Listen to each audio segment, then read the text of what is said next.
Kalau pada malam kemarin kita sampai kepada hitungan yang ke-8 dari 10, insya Allah pada malam ini kita lanjutkan hitungan ke-9 dari sesuatu yang disembunyikan oleh Allah, yaitu ahfa istajabad du'a fid du'a. Allah menyembunyikan ijabah doa dalam doa. Yang jelas doa itu diijabah. Namun kita tidak tahu ketika berdoa yang di mana sampai doa kita diijabah. Malahan kalau kita lihat dalam surat Al-Baqarah tadi ayat 186, idza sa'alaka ibadi anni fa inni qarib ujibu da'wata da'i idza da'ani falyastajibuli. Kalau kita berdoa falyastajibuli, Allah akan mengijabahnya. Malah kata ahli bahasa, di sana Allah mendatangkan fa, falyastajibuli. Ini berarti fa itu adalah huruf ittisal. Artinya begitu kita berdoa kemudian diijabah oleh Allah. Namun ijabah doa itu ada 3 pos. Pertama, kita berdoa Allah mengabulkan secara kontan apa yang kita minta. Ada lagi Allah mengijabah doa tapi tidak sekarang. Kalau istilah sekarang barangkali ditabanasan untuk kelak di akhirat.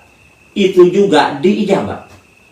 Ada lagi ijabah doa untuk menutupi dosa yang kita pernah lakukan.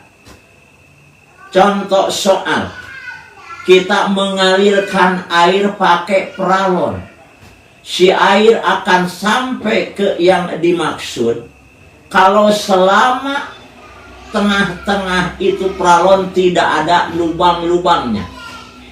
Kalau ternyata peralon itu banyak lubangnya, jangan diharap air akan sampai kepada kita yang dituju, tentunya akan keluar. Seperti halnya doa, bukan tidak diijabah, tapi ini barangkali karena kita banyak dosa, di mana ijabah doa untuk menutupi dosa-dosa itu. Jadi yang jelas, doa itu diijabah cuma antara 3 pos. Pos yang pertama, pos yang kedua, pos yang ketiga. Yang jelas ijabah doa dirahasiakan oleh Allah. Apa sih yang disebut dengan doa? Yang disebut dengan doa is'arul fakri wal hajati ilaihi ta'ala. Memberitahukan fakir dan butuh kepada Allah. Jadi kalau kita berdoa menunjukkan bahwa itu punya kebutuhan kepada Allah. Kemudian dalam satu kitab dikatakan, Imam Ghazali berkata, yang disebut dengan adabud doa, adab-adaban berdoa. Adab-adaban berdoa itu ada 10. Pertama, harus memilih waktu yang baik. Ada 4 waktu yang baik. Adanya hanya sehari dalam 1 tahun. Hanya sebulan dalam 12 bulan. Hanya 1 minggu di dalam 1 mingguan. Ada waktu yang baik adalah setiap malam.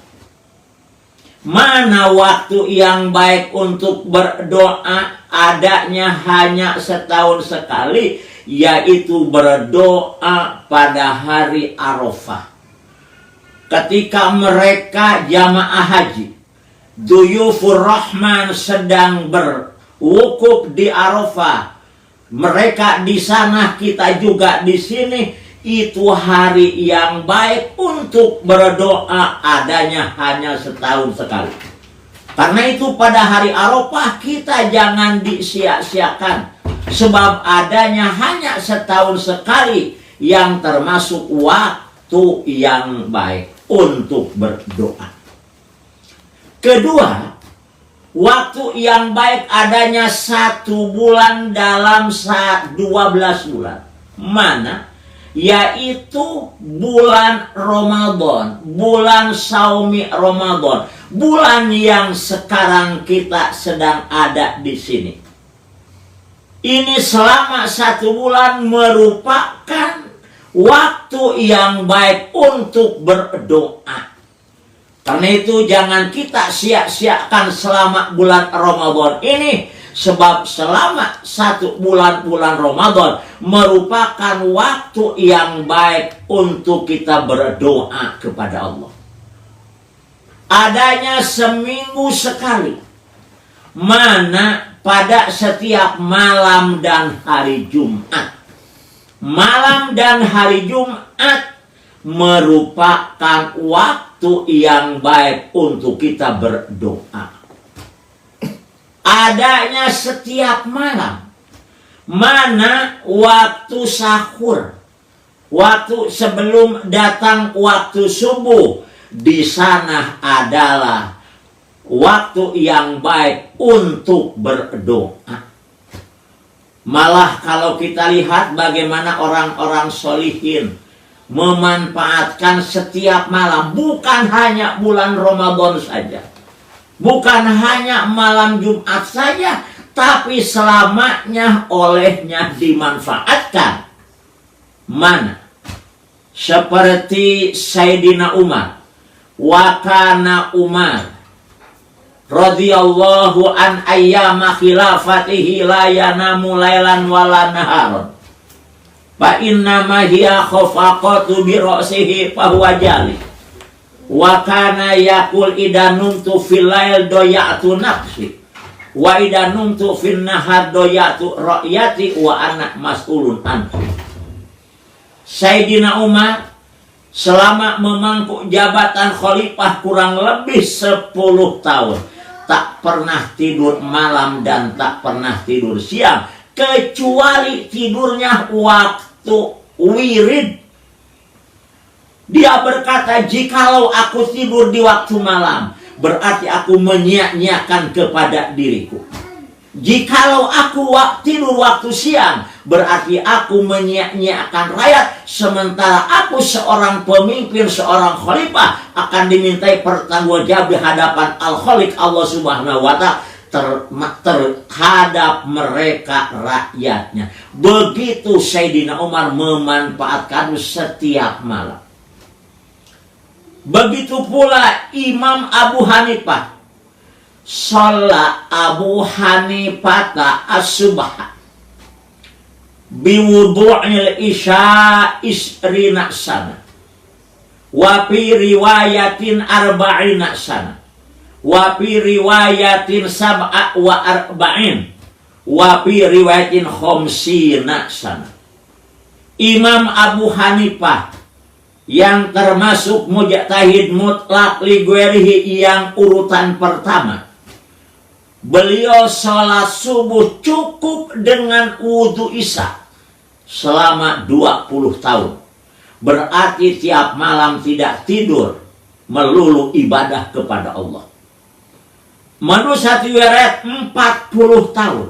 Menurut satu riwayat 47 tahun. Menurut satu riwayat Imam Abu Hanifah sholat subuh cukup dengan wudhu isya selama 50 tahun. Di mana usia Abu Hanifah sampai meninggal adalah 77 tahun.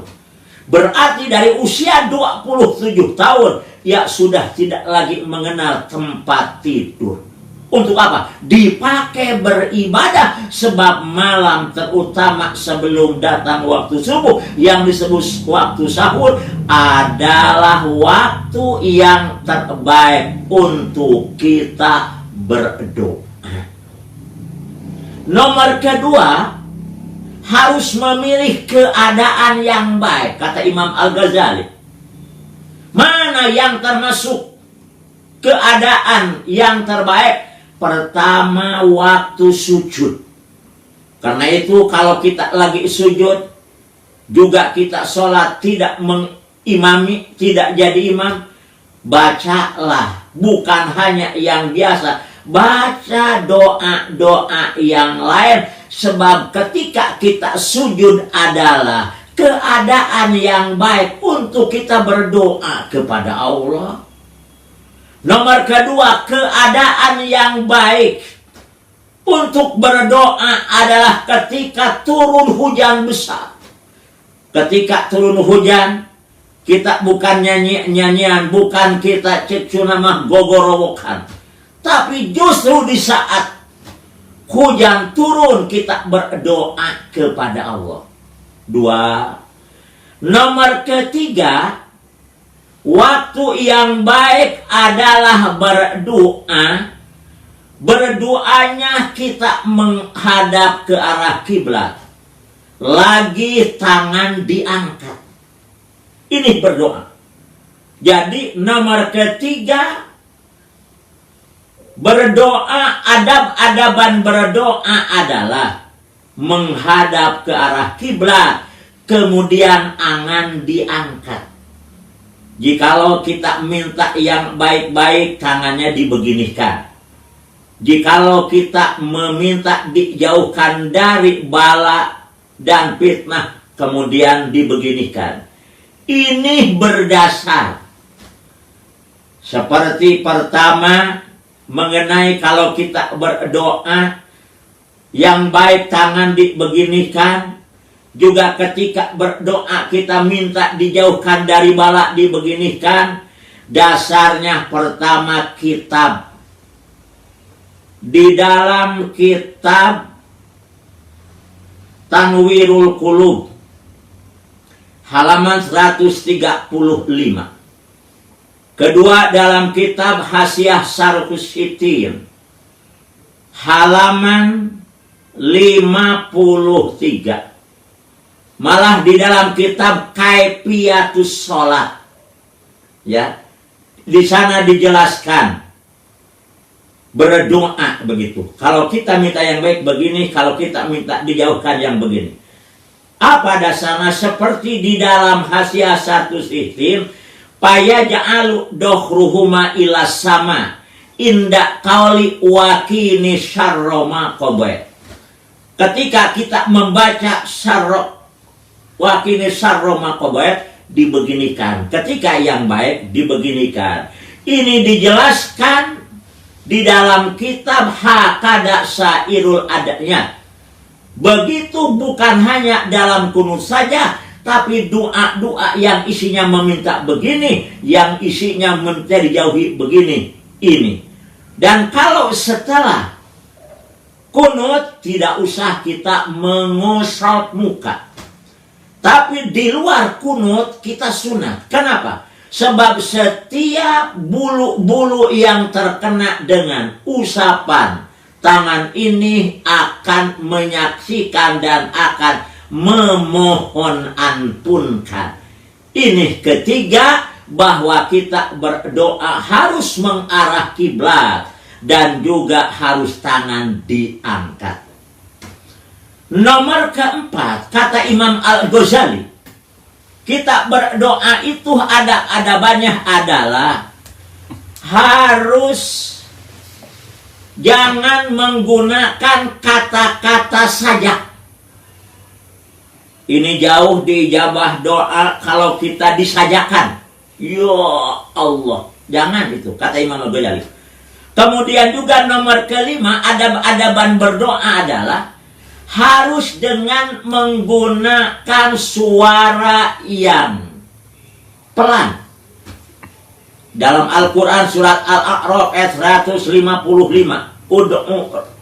Ud'u rabbakum tadarru'an wa khufyatan. Jadi kalau kita berdoa jangan tarik, ya Allah, atau terlalu pelan, berbisik, jangan. Tapi harus dengan suara yang sedang. Nomor keenam, kalau kita berdoa harus khusyuk. Apa yang disebut khusyuk? Yang disebut khusyuk kata sebahagian ulama, hudurul qalbi wa sukunul jawari. Hadir hati dan diamnya anggota. Kalau kita berdoa harus khusyuk, berarti ketika kita berdoa hati ada di tempatnya. Kadang-kadang kita berdoa hati kemana-mana, harus khusyuk. Dan juga anggota harus diam. Jangan kita berdoa, hayo ngangkat tangan, jangan, biasa saja. Malah kadang-kadang kalau kita berdoa sambil cari-cari kotoran begini, amin, amin. Ini jangan. Itu nomor ke-7. Nomor ke-8, kita kalau berdoa harus yakin bahwa doa kita itu diijabah oleh Allah. Ud'ullah wa antum mu'minuna bil ijabah. Berdoalah kalian kepada Allah dan harus yakin bahwa doa itu adalah diijabah. Oleh karena itu, jangan mengeluarkan ketika berdoa, ya Allah, berikanlah aku sesuatu kalau tidak keberatan. Jangan kepada Allah. Pokoknya yakin bahwa doa itu diijabah oleh Allah. Nomor selanjutnya, kalau kita berdoa, diawali pertama dengan memuji kepada Allah. Dilanjutkan dengan sholawat, kemudian disusul dengan muji lagi, baru keluarkan permintaan kita kepada Allah. Jangan begitu ngangkat langsung, jangan. Harus alhamdulillah dulu, harus baca sholawat, harus alhamdulillah dulu, baru kita keluarkan apa yang kita inginkan. Nomor ke-10, syarat atau adab doa adalah sebelum kita berdoa harus sudah menyelesaikan segala sesuatu yang ada hubungannya sesama manusia. Kalau kita pernah mendustai orang, kita harus minta maaf yang didustai. Kalau kita pernah berjanji kemudian tidak ditepati, kita harus minta dulu maaf dan sebagainya. Kalau sudah itu baru kita berdoa. Jadi doa diijabah. Cuma ketika doa di mana doa kita itu adalah diijabah. Karena itu kita jangan bosan-bosan berdoa. Sebab seluruh doa kalau kita lihat dalam Al-Quran, falyastajibu li, aku akan ijabah. Malah dengan huruf itisal. Cuma kapan diijabahnya doa? Ini rahasia Allah. Nabi Nuh saja meminta kepada Allah, mendoakan orang-orang yang tidak beriman kepada Allah, dan Nabi Nuh segera musnahkan saja. Dari mulai berdoa sampai diijabahnya itu pakai puluhan tahun. Kita kadang-kadang kalau kita berdoa ingin tokcer terus. Padahal kita harus lihat bagaimana para nabi sekalipun tidak langsung diijabah secara kontan, tapi dicoba dulu oleh Allah. Jadi yang jelas Allah menyembunyikan ijabah doa dalam doa. Kalau ijabah doa disembunyikan dalam doa, maka jangan sekali-kali kita berbosan berdoa. Setiap usai sholat kita berdoa. Usai sholat wajib, isar sholat sunat kita berdoa. Terus berdoa kepada Allah. Kenapa? Sebab pasti akan diijabah oleh Allah. Cuma dirahasiakan ketika mana doa kita diijabah oleh Allah. Itu saja. Mudah-mudahan ada manfaatnya. Kurang lebih mohon maaf. Wallahul muwaffiq ila aqwamit thoriq. Assalamualaikum warahmatullahi wabarakatuh.